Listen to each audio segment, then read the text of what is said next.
Hello, NFL football fans. Saturday again. Time for another episode of Jocks and Pigskins. I'm your host, Tom Pollen, along with Wanda Weidman. Hello. We've already had two games start to mark the start of the NFL season. Exciting. Oh, yeah. So Thursday night was Baltimore came within a toe of Right. Oh my gosh. Crazy. Should have wore white cleats. Yeah, should have.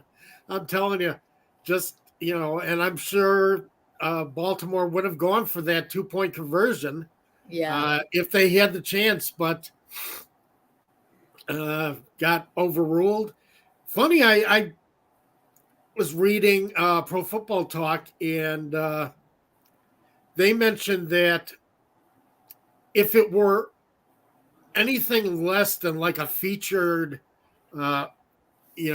high-profile game, that the Ravens might have gotten that touchdown call.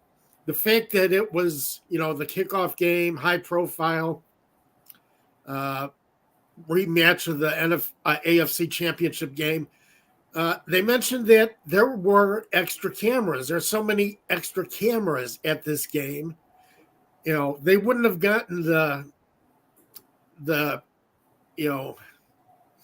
indisputable, or they wouldn't have had the proof to overturn it, except they had a couple of extra cameras at the game, and they had a camera shot that showed that he was out of bounds.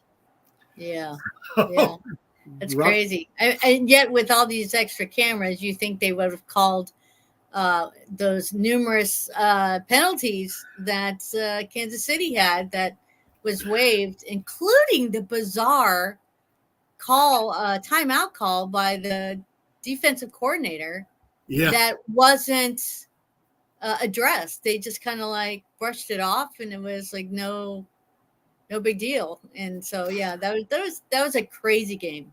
Yep. Yeah, definitely. And you never know, we might see it again down the road. I mean, the way the NFL works. By the way, that's Zozo's tail that's waving at you from the corner of the screen. Hey, baby.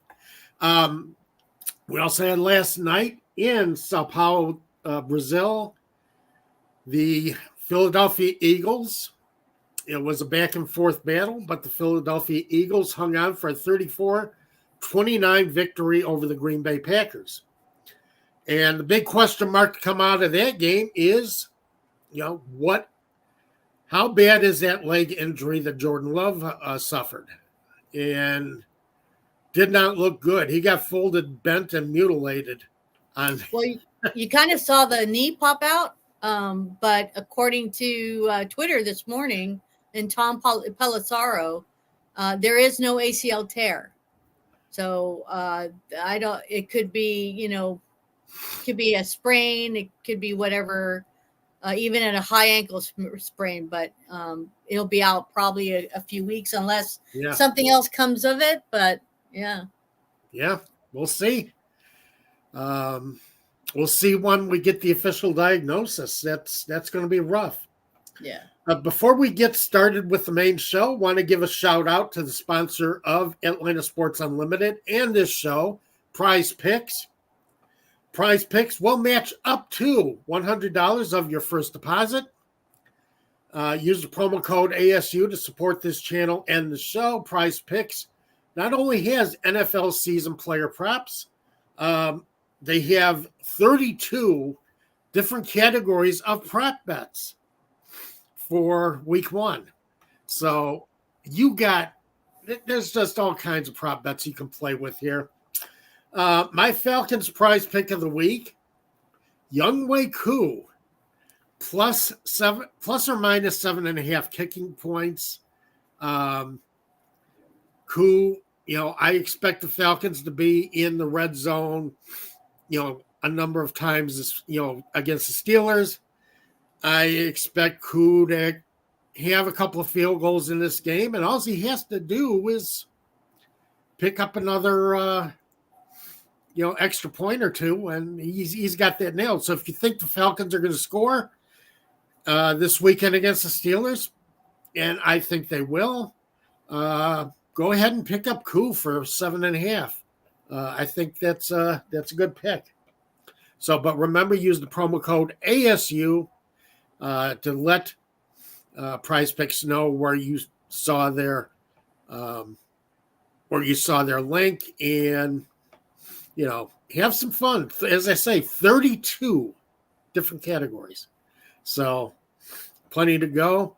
Brian Friedman's with us today. He said, as far as the Jordan Love news, says that's good news. Yeah, I always hate to see a player, especially in week one, get knocked out for the season. That's just not right. And that's rough to take. Rough for any team to take.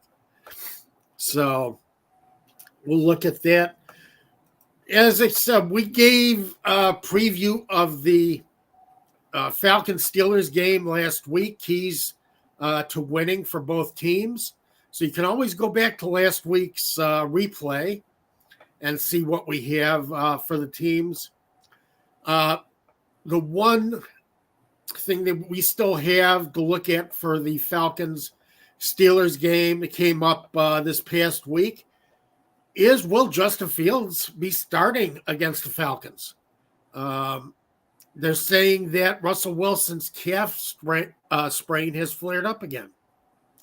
So it'll be interesting to see. Probably won't know that. I've got my theories. Yeah. What's that? I said I have my theories on. Yeah, give them. Let's see.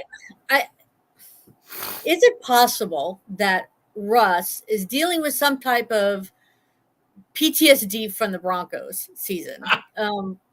Because he barely participated in training camp, right, and had some type of calf strain. There was a whole big thing about this competition with Justin Fields, and and then he comes back. Supposedly he's ready to go. Then a week before the game, or of the game week, he's got this calf strain again that just flares up all of a sudden, and it's just kind of interesting to see if Fields gets this cohesiveness with the offense, right? Is Tomlin going to go ahead and go, yeah, we're going to put him in, and we'll leave him in because now we're not sure about Russ, right? Or depending on, I just find it very odd that Russ, who's normally a competitive player, yes, but after the stint with the Broncos, it's like wonder what did Sean Payton do to him? Right. The guy's a two-time Super Bowl quarterback. Yeah, it's just so out of character. And then it's like, now you would think he'd be jumping in. I'm going to play. We're going to do this. It's not, but he's been out now a couple of times. So I'm just not sure. I'm not sure about Russ and where he's at physically and mentally. Yeah. Those are some good points, Wanda. That could very well be the case. That the Steelers are kind of not saying, they're saying calf sprain, but this thing is more serious than maybe we thought. As far as mentally. Because you're right. He had tough times in Denver. They never accepted him. No. In Denver. Well, I think they accepted him to start, but that just was a rough period for him. As far as coaches, Sean Payton, I don't think they ever meshed. Who was the coach before that? Came from Green Bay. Nathaniel Hackett. Nathaniel Hackett. I couldn't remember his name. Yeah. Hackett was just lost as a head coach. Right. So I think, Russell Wilson really was not in a good situation. He didn't have a solid coaching system in place when he went there, and I think it fell apart on him. Yeah. So Brian's talking about the calf injuries, and if it is just a calf injury, he's right. It's a slow healing process. Exactly. It's not an easy thing. which then goes into curtails into what you said as well, is it much more serious than they wanted to put out there? And so to say that he's going to start and then all of a sudden pull back because it's worse than it Yeah. is, just to maybe taper down the whole competitive Fields and Wilson deal, that could be it too. Who knows? Because Tomlin likes to dance around the whole situation and not give away anything. Yeah. So that could be it. I'm hoping it's neither, and that he gets in there and we can see what Russ can do for the Steelers. Right. Well, the thing is, Tomlin has made it known that he will have package of plays for Fields to run, and you will Right. see Fields on, during the game, but will he start? That's another thing. Do we want to see him start? Right. That's another question. Do the Falcons want to see Fields starting? Or would they rather, be facing Russell Wilson? Would Fields, with his athleticism, give them more problems? I think the Falcons' defense is athletic, but, Fields does bring special problems. For a defense, of course, Fields was never consistent with the Bears at quarterback. So it's difficult to say how much has he grown any since he, in his time in Pittsburgh. So we're gonna see how that plays out because I don't know. We'll get a better picture of that once we start seeing him on the field and this season gets underway and we get deeper into this season. Right. Yep, Ryan, we are excited for a full slate of football for tomorrow. sure. Yeah. Definitely. We're all ready for it. We're there for it. Yeah. So anyway, we're going to give you our predictions going over, flying across the NFL. We have our division winners, our 8 division winners, and we will give it all to you right now.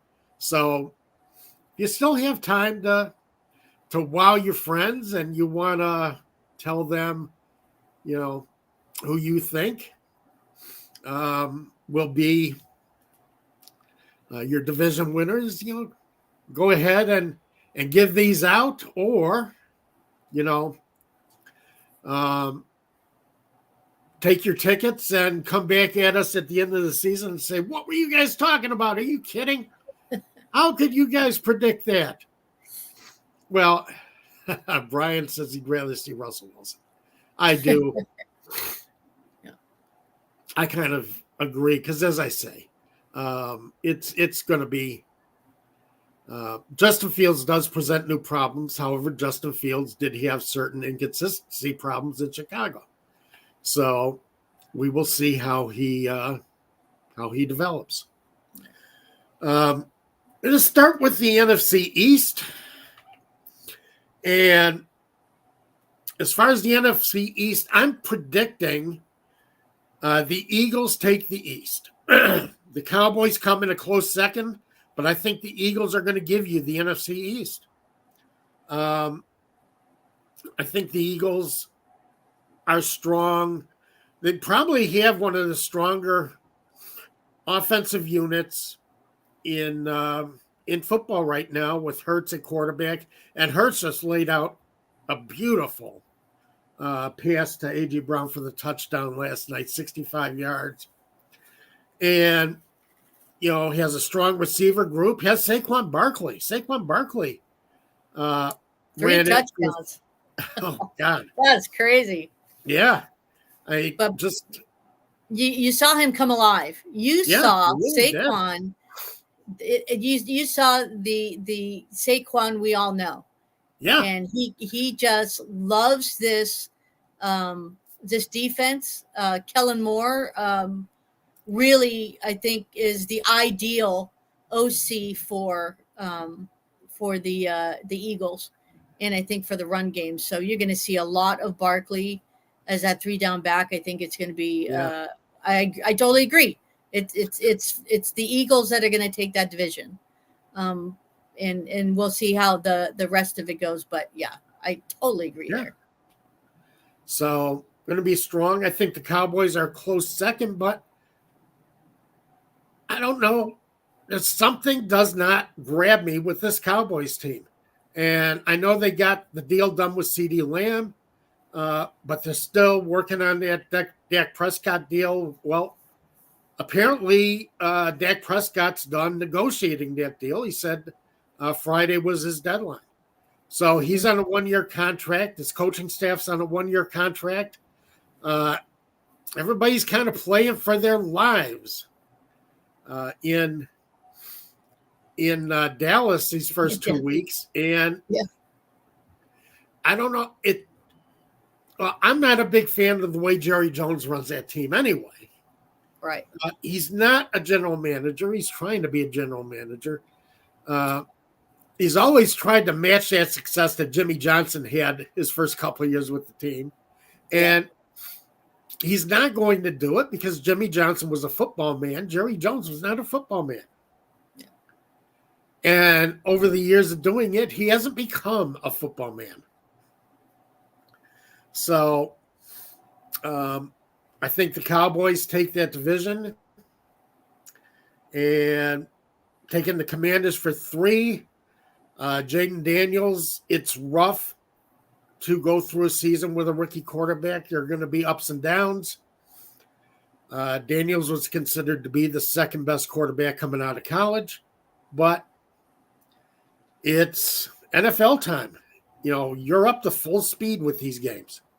So it's going to be tough for the Commanders. I think they'll have their ups and downs. It's going to be interesting to see how they continue or how they develop as the year goes on. That's kind of the thing I'm looking at with the Bears. How do they improve as the year goes on with Caleb Williams at quarterback? So, you know, Commanders are in the same position. Let's see. And the Giants, I think Daniel Jones, I know Daniel Jones thinks he's a starter, but does anybody else around the league think he's a starter? He's the best the Giants have, but showing in the last episode of Hard Knocks for Chicago Bears, they showed the Giants GM with Poles, and his comment to Poles was, "Well, it must be nice not having to."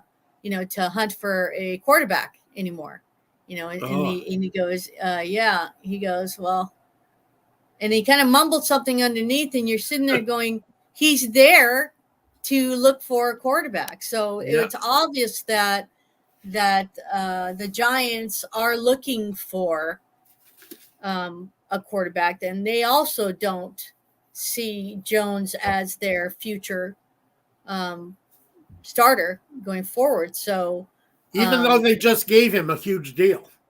Yeah, I think they jumped the gun on that and then realized, oh crap, what did we do? And now it's just all seeing what does Jones do this season to prove that he deserved that contract and that they don't have to look for a rookie quarterback. But who knows? Yeah. I mean, they had a slew of them in this draft, so I don't know who's going to be coming out next year. No, it's way too early for me on that.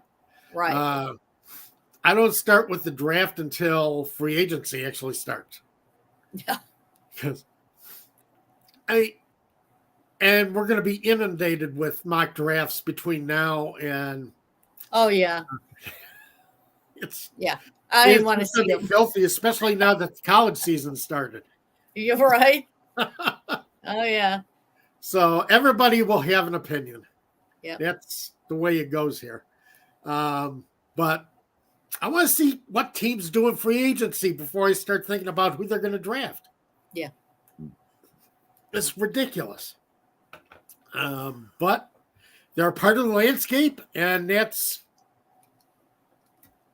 that's the way that the cycle is set up as far as the news cycle. Yeah. You're going to hear mock drafts. Brian says, let's talk about college guys in March. Hey, I am with you there. I am too. So gives us the NFC East with the Eagles. I think the Cowboys do make it as a wild card team. Yeah.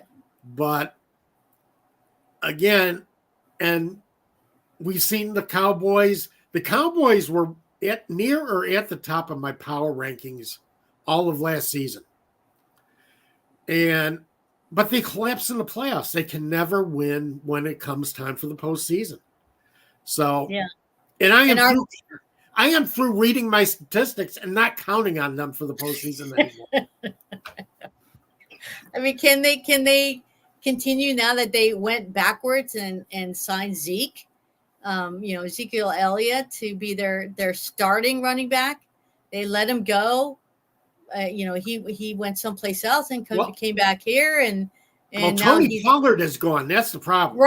Right. So instead of either getting one in the draft, which there were a plethora of running backs, or from other teams, they went back to Zeke, and now they're going to be dependent on Zeke to carry the load, or are they going to then rely on Doughty, I think, who is the backup running back. So I don't know where they're going there. Are they going to now be pass heavy, not rely? But I think they got Zeke for a reason, to be more of the goal line type of closer. So we'll see how that goes, but I'm with you there. Brian's said Rico Dowdle. There you go. Rico Dowdle. Thanks a lot, Brian. I'm usually the one who has problems recalling names. So, yeah. But, that's why, a lot of pressure is going to be on Dak this year. So it's going to be interesting to see how he responds, because I don't think he's going to have a good enough running game, and he's going to have to do more in the passing game. So that's going to be a rough go. NFC North. We'll see how severe the injury is that Jordan Love sustained last night, because I think that makes a big difference in how the NFC North plays out. I don't believe Malik Willis can take that team. I don't think he could drive the bus to Green Bay, let alone get them to the playoffs. I mean, he just got there. That's a whole new system he has to learn, and I just don't think that that he would be up to speed that quickly. No, and he's still developing. Yeah. So, and that's what you're looking at. He's still developing. That's rough. He did not come near what the Titans were expected him to be, and there's not much left. He might be a career backup the way he went in Tennessee, because he did not prove himself at all with the Titans. Well, word all over X, including Fabiano from Sports Illustrated, had stated, they need to go after Fields and grab him. Yeah. And I'm saying, what? We don't know if Russ is going to play, and you think that Tomlin's going to let Fields go? Oh no! Oh, my God! Yeah. No, Fields is going to get. He needs Fields in Pittsburgh. Yeah, he does. Besides, could you? Oh my God! Bears fans would. Oh. I think there are a lot of fans whose heads would explode if Fields played for the Packers. But the Civil War would be even worse. There'd be deaths everywhere. Well, there's still Chicago Bears fans who think that, disappointed. They surrounded Fields with it, yeah. Angry with the way Fields' career in Chicago took shape. So, Brian Willis is horrible. I know. Tough to pick against the Lions right now. Yeah. And I agree. Yeah. You can't pick against the Lions the way that team lines up, the way that team plays. Uh, they bring back a majority of the team that went to the NFC Championship game last season, and Yep. there's no reason to believe that they will fall short of that this year. So, Yeah. Whether the Packers finish in second, the Packers finish in third, I think depends on how long Jordan Love is out. Right. Right. And if they can get another veteran quarterback somewhere. Yeah. Because they cannot play Malik Willis and expect to be in playoff contention when Jordan Love gets back. They're looking now. They have to be looking now. Right. So they are, they're waiting to see how long he's going to be out, but they have got to find Tannehill is still available. Yeah, so right. He would probably pick up the whole scheme from LaFleur. So I'm sure if they really want to stay in it, they don't be surprised if Tannehill shows up. He might. You got to have a veteran. Tannehill has had success. You have to. Yeah. He does believe in himself, and he's had success in the NFL. So, but that's key for the Packers to stay in the race. Even with Caleb Williams, I find it rough to see this Bears team finishing anywhere higher than third place. As I said, Caleb Williams, everybody's calling him a generational talent. We're going to see that soon. But rookie quarterbacks struggle. It's just what happens in the NFL. They don't play well. Going back to 2003, 4, 5, 6, 7, 8, 9, 10, 11, 12, 13, 14, 15, 16, 17, 18, 17, 16. Are you looking? Yep. I'm looking it up right now. 15 wins since 2003 for rookie quarterbacks. Wow. Yeah, I went to StatHead on Pro Football Reference, and it's rough. I mean, the entire class of 2019, they all lost. The entire class of 2021, which was a highly touted quarterback class, Justin Fields and Trevor Lawrence and Trey Lance and CJ Stroud. Oh, Stroud was 2023. I'm reading that wrong. But Zach Wilson, all of them. Well, Trey Lance won his first game, but all of them, the others, big losers. Right. It's rough for a rookie quarterback to win in the NFL. And I think the Bears will improve as the season goes on, but I think they'll be playing catch up with Detroit and, maybe Green Bay, depending on how their injury situation looks. All right. And I think that the Vikings, Sam Darnold has failed in 2 or 3 different locations now. The Jets, the Panthers, and the 49ers. So, I'm not looking for him to do anything better with the Vikings. And, without J.J. McCarthy being there to start, I don't see it getting any better in Minnesota. Yeah. I think we're in full agreement there. So, yeah.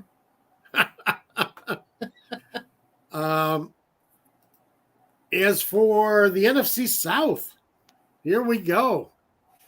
I am picking the Falcons to take the South. I think they have done enough to improve themselves. They have brought in some strong pieces on defense, and with the signing of Kirk Cousins to helm that team, I think the Falcons take the South, NFC South, and I think they're a playoff team this year. So I like the way they line up. I think the Buccaneers are going to depend on whether Baker Mayfield can stay healthy, or if Mayfield, we'll see how well he stands up to another NFL season. He's injury prone. It's kind of like Burrow in Cincinnati. Can he stay healthy? If he's healthy, he's a playoff quarterback. If he's not healthy, they're going to struggle because he can't get the ball to his top two receivers, Godwin and Evans.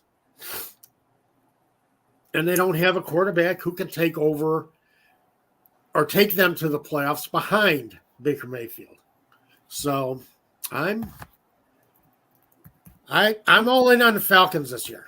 I would like to be all in with the Falcons. I think they will take the division, but I'm kind of leaning towards the Bucs, only because if Mayfield is healthy, he has a really good relationship with his receivers and with his offense.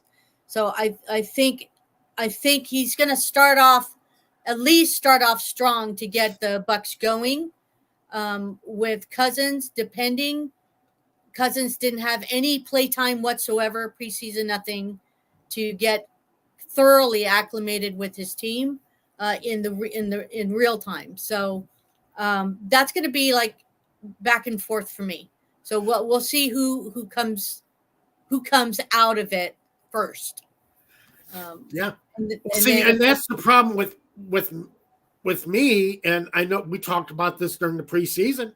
The Falcons shied away from playing starters in the preseason, at least giving them a half.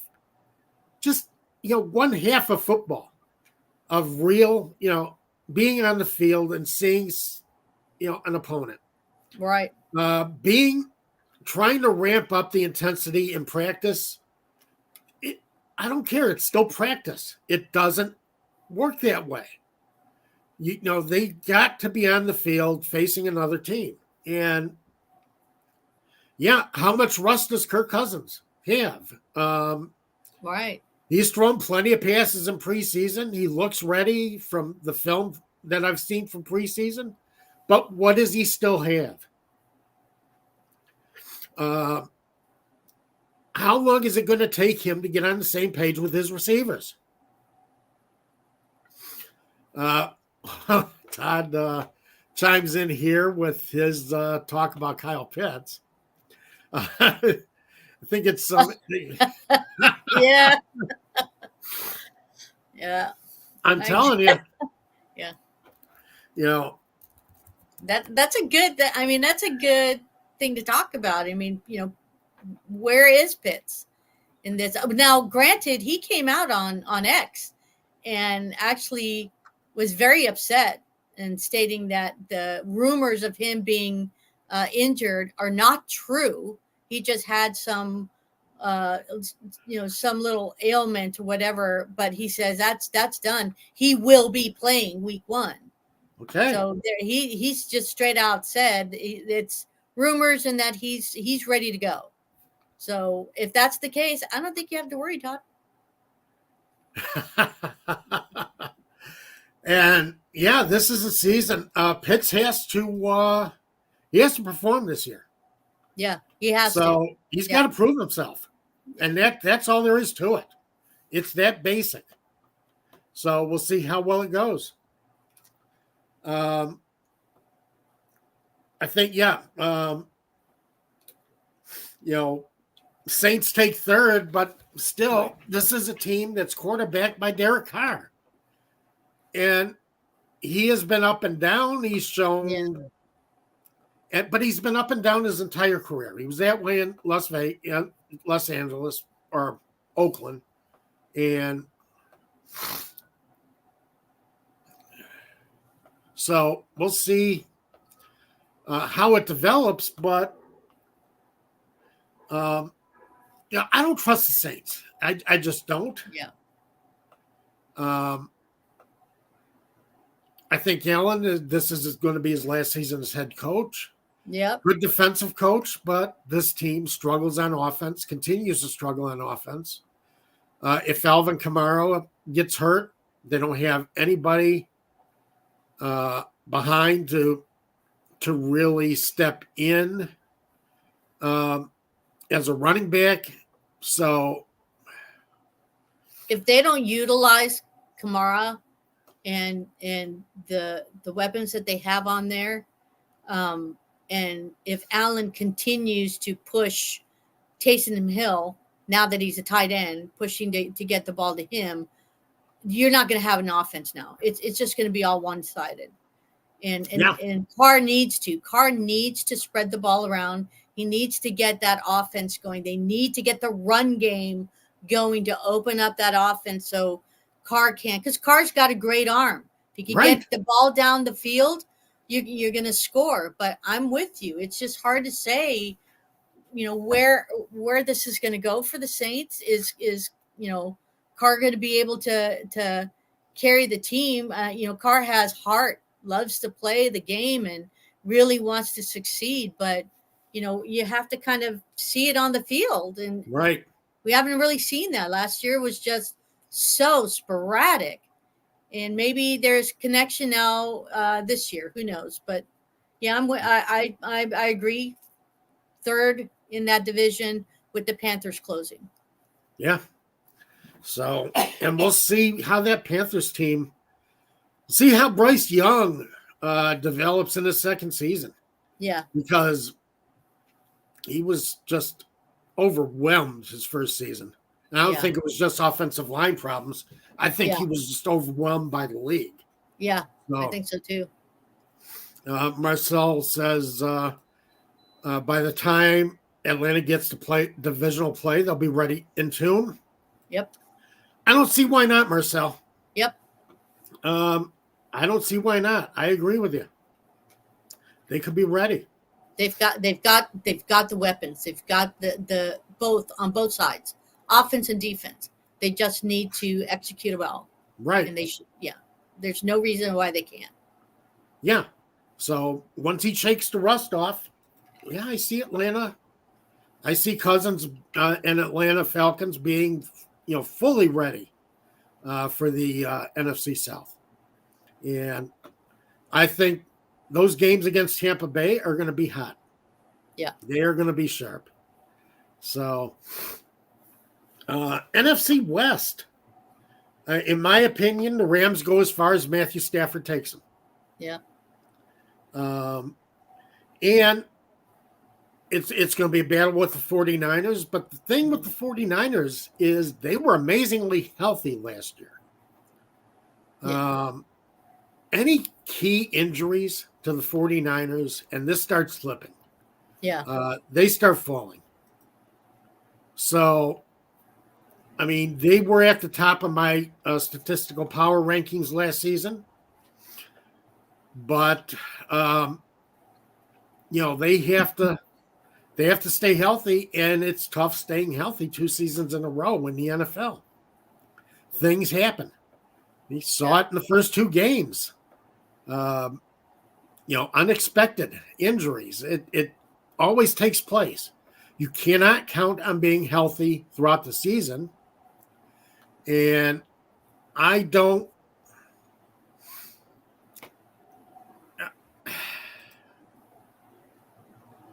just don't see them. They don't have the depth to make up for any key starters falling out of the lineup due to injury.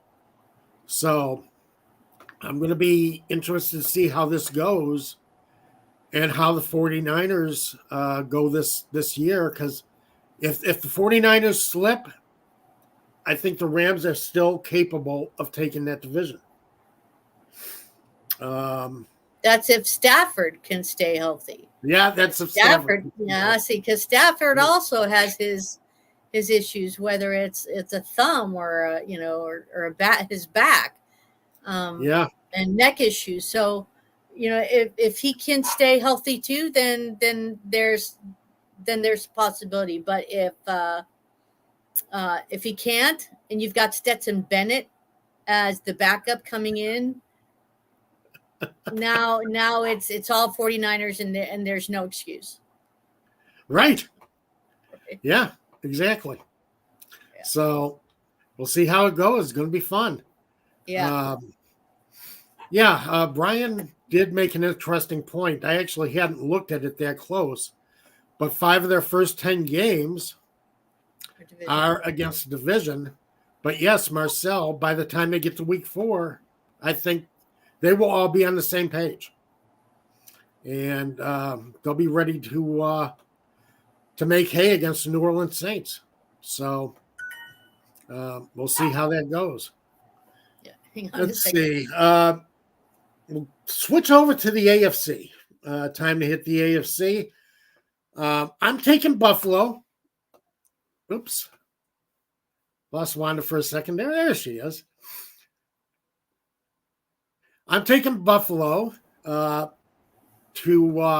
win the AFC East. Josh Allen makes a lot of difference in that lineup.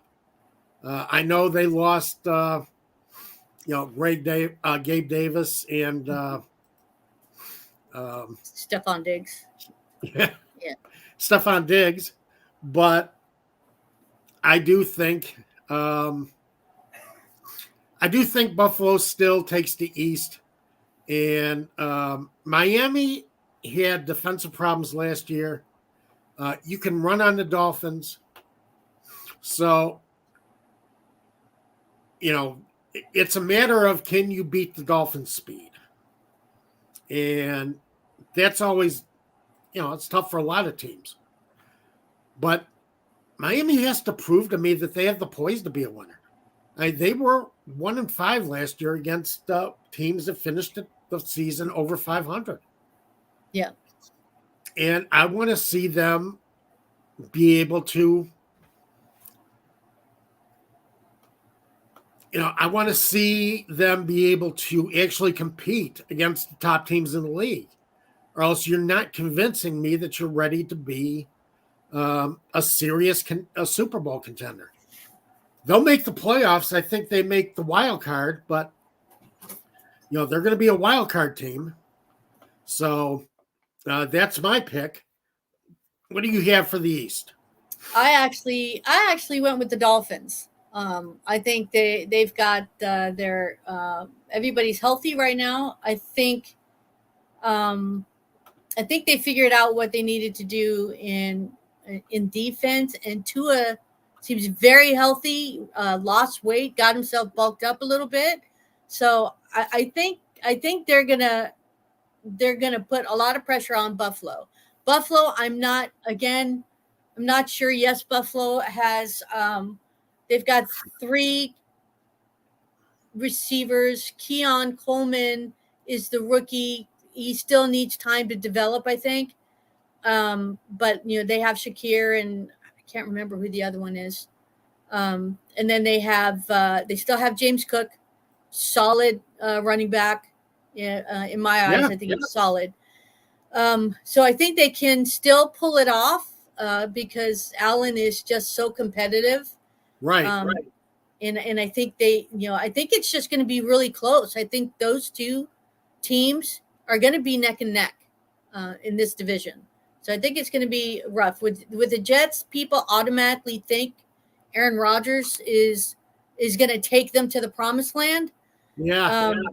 I don't know. Honestly, I've got to sit there and say that it's possible that he comes up and starts to take the rest of them in there. But they've got just Wilson. Who else is solid on the Jets that can be that key for Rodgers because Rodgers loves to spread the ball. I think that tight end Conklin, I think that he has there, may be his security blanket as well. So he may do it, and definitely I could see them getting into the wild card if possible. But I don't know if the Jets will take the division. I'm not entirely sure how that's going to work. So I'm going to say no. And the Patriots obviously are going to lag behind there. They're rebuilding. Yeah. I'm getting some feedback on your end. I don't know why.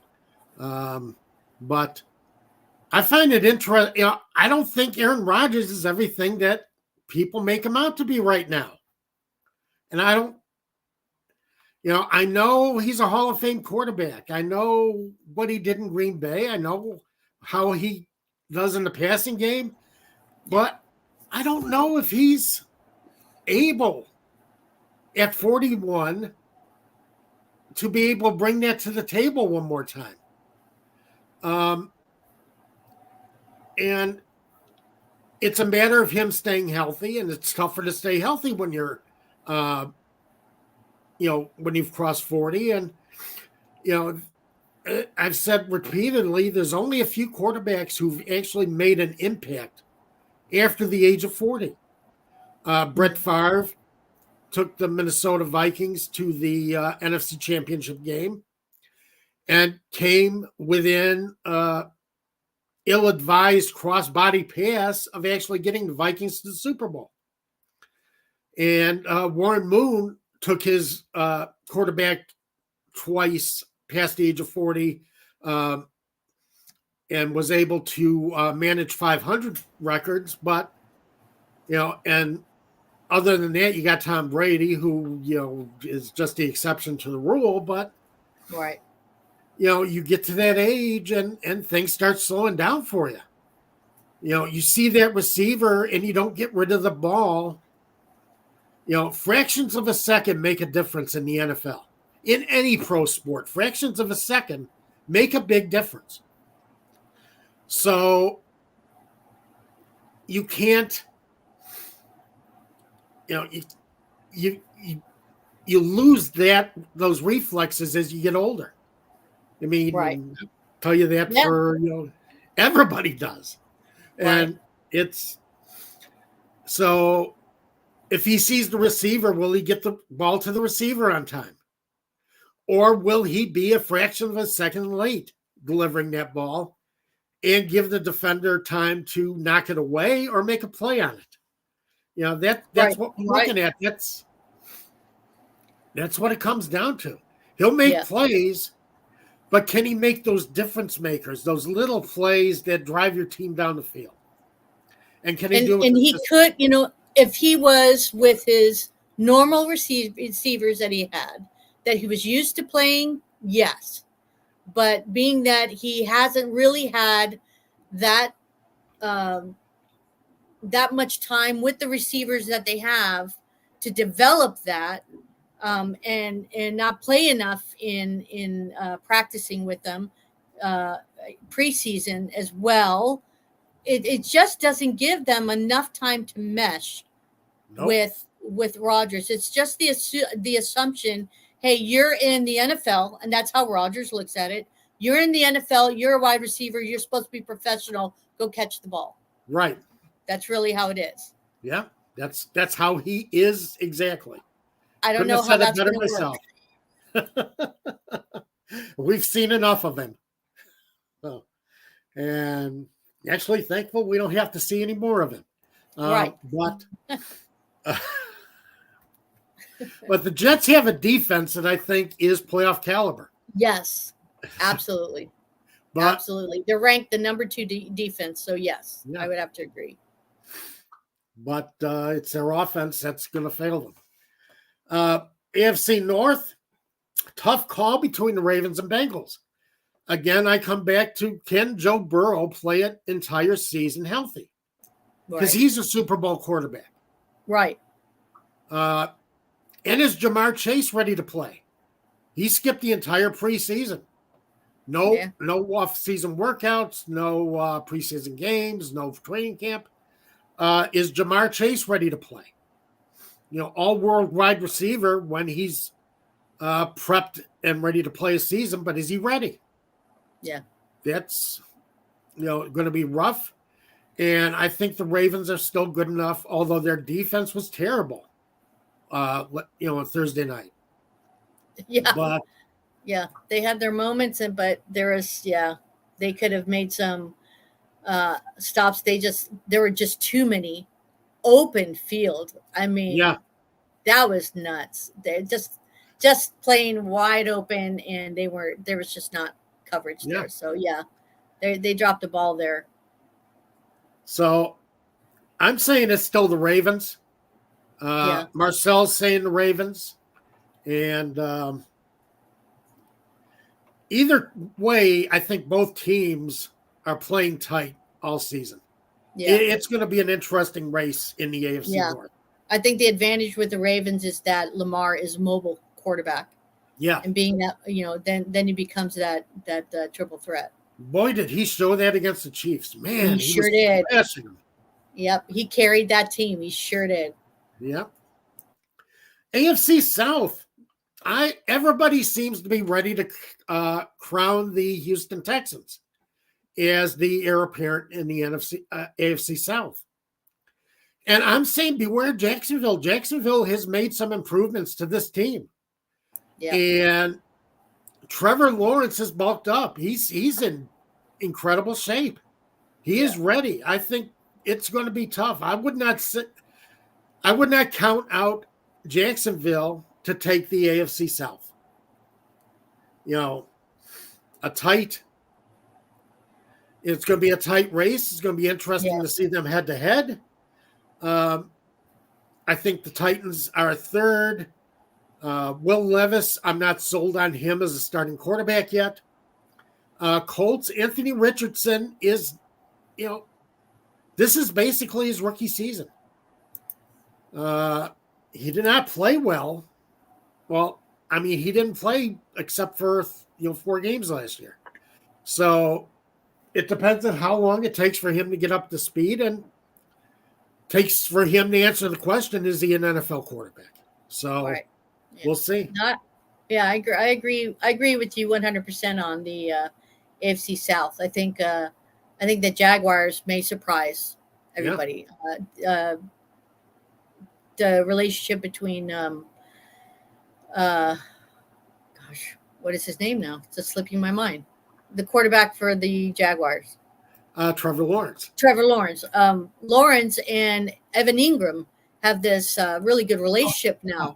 Oh, yes. So that showed. And I think with Ingram added to that as his arsenal, he's going to be able to spread the ball very well. And I think it's going to surprise a lot of people. I think they can be a huge competition against the Texans. So I would not I'm with you. I wouldn't crown the Texans yet as the ones taking the division. I think it's going to be very close between the two teams.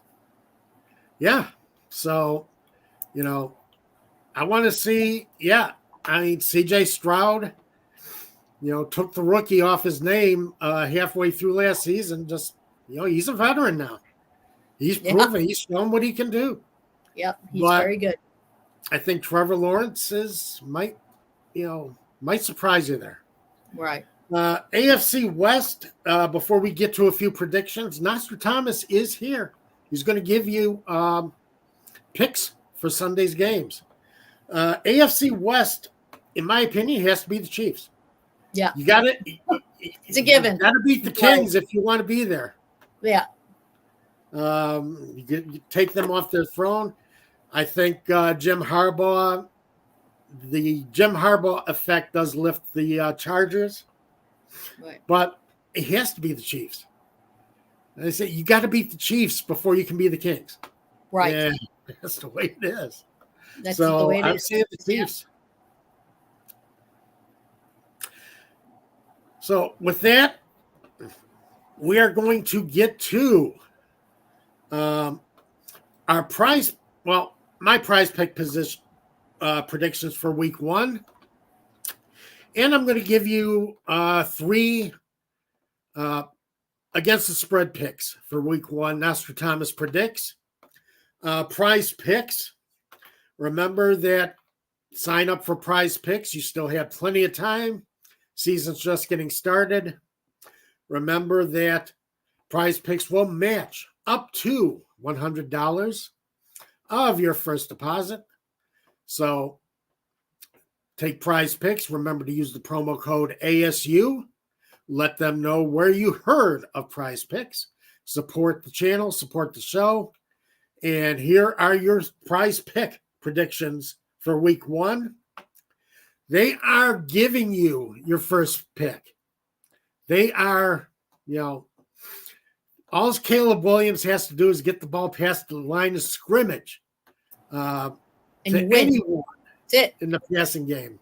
And we know that's going to happen. So, Yeah, half a passing yard, plus or minus. So they're giving you Caleb Williams. So that's a great start. If you sign up, you get an immediate impact with Caleb Williams. I'm taking Buffalo running back James Cook because last year, I think Cook got more involved in the passing game with Buffalo. I think he's going to be definitely more involved in the passing game this season. correct. And his receiving yards, plus or minus 19 and a half receiving yards, he received a lot more targets last year. He became very entrenched in the Buffalo Bills passing game. And I think Josh Allen's going to look for him tomorrow. So take that running back, James Cook, 19 and a half receiving yards. I would take the over on that. Vikings running back Aaron Jones, plus or minus 54 and a half rushing yards. I think the Vikings are going to be leaning on Aaron Jones tomorrow. They're going to be run heavy, yeah. Yeah, going to be run heavy. They're going to need Aaron Jones to come up big. Aaron Jones always comes up big. Even if you're looking for him, it's tough to stop Aaron Jones. He's that kind of runner. 54 and a half rushing yards. I think that is very doable for Aaron Jones. And it's time for Nostradamus Predicts. Finishing out the show. I'm going to give you 3 against the spread plays. First one, the Chargers, -3 over the Raiders. I don't have confidence in the Raiders right now. I don't see. Basically, you're starting a Gardner Minshew, should have been a career backup, ends up being a starter all the time. And it's. And Luke Getsy calling the plays. And Luke Getsy calling the plays. That's all I have to say. Keep bringing That's all I that have up. to say. Yeah. I'm taking Buffalo Bills -6.5. They're favored by 6.5, hosting the Arizona Cardinals. While I think Arizona's offense will be a lot better this year, Kyler Murray is starting the season healthy. And I'm looking forward to seeing what Kyler Murray can do with that offense. However, the Cardinals defense still struggled last year, and we'll see how well they play. But I think at home, I'm taking the Bills minus the 6.5. Road dog, I'm taking the Dallas Cowboys. They are the Browns are favored by 2.5. I know the Browns defense is outstanding, but I don't know if Deshaun Watson is ever going to be the quarterback that he was before he was basically out for 3 seasons. And I don't know how well the Browns score in this game. Well, Stefanski thinks that, that he's got some incredible plays that is going to turn things around and that only Deshaun Watson can do. Okay. So that's the word on the street. Word on the street. There it is. But that's what I have for you going into tomorrow, week 1 action. And we'll see how things turn out. As say, I'm with Brian. I am ready for week 1 action. I'm ready, guys. Yep. I'm ready. So, wishing everybody a great weekend. Hope you have a wonderful Sunday. Overdose on football. And everyone, have a great week. Bye, guys.